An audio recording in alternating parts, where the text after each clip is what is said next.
country, having one aircraft carrier is pretty cool, but having two aircraft carriers is even cooler. And now imagine having a three-carrier battle group. That's the stuff of legends, right?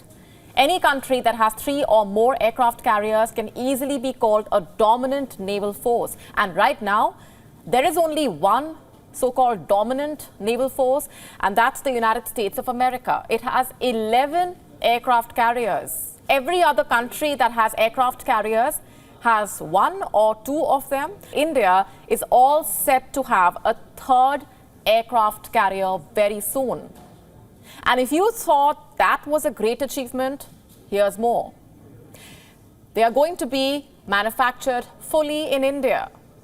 Now, that's a very big accomplishment. And here's what we know so far. The Indian Navy has submitted a formal proposal to the government. The proposed vessel would be the second indigenously built carrier for India, signifying a major stride in India's quest for self-reliance in defense manufacturing. Currently, India operates its first homemade carrier, the INS Vikrant, which joined the fleet last year, and a Russia-made carrier, the INS Vikramaditya. Having a third one would allow India to have a three-carrier battle group.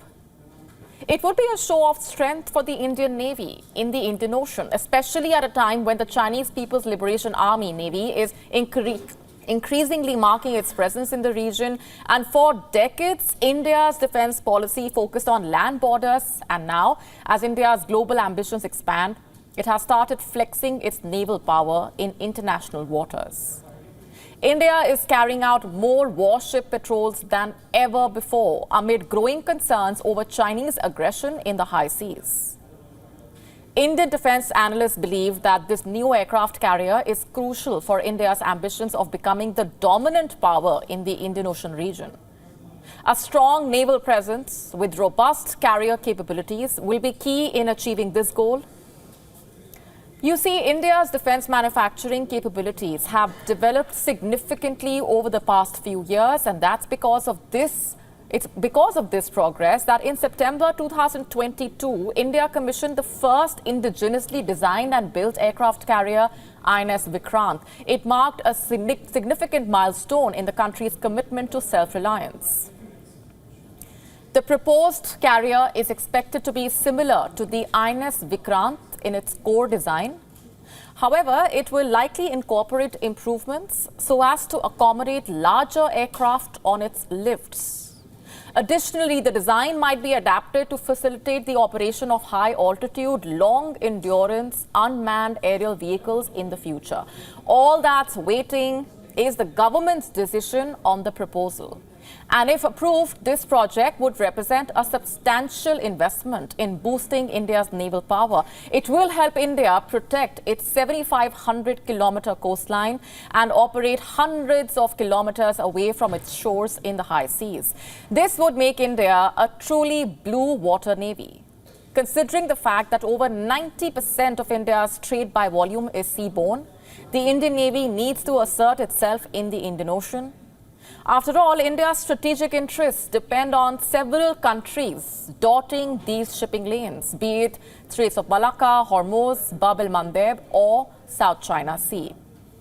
India recognizes the need to beef up the Indian Navy with more warships. But it's not just about strategic interests, you see. We cannot overstate the doctrinal significance of aircraft carriers to India or to any major naval force. The absence of an aircraft carrier with its range and depth of combat capabilities could potentially force a fleet commander to alter battle plans into a defensive mode. Sure, nuclear-powered submarines with their long-range ballistic missiles are important assets for the Navy, but aircraft carriers, well, they are used for power projection. Take the example of U.S. supercarrier IS Gerald R. Ford. The U.S. rushed its mega warship to the Mediterranean Sea to help Israel amid its war.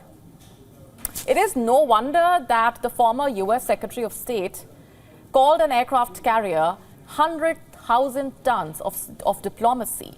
And this is also why the Indian Navy has been advocating for 3 aircraft carriers to maintain presence on both the east and West Coast. The Indian Navy needs at least 2 operational carriers at any given time, while a third is docked for routine maintenance.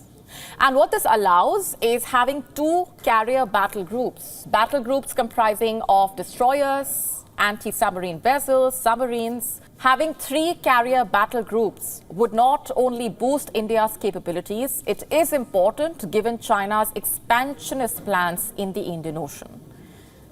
The faster India's carrier fleet is bolstered, the closer India gets to becoming a strong naval force that is recognized as a global power.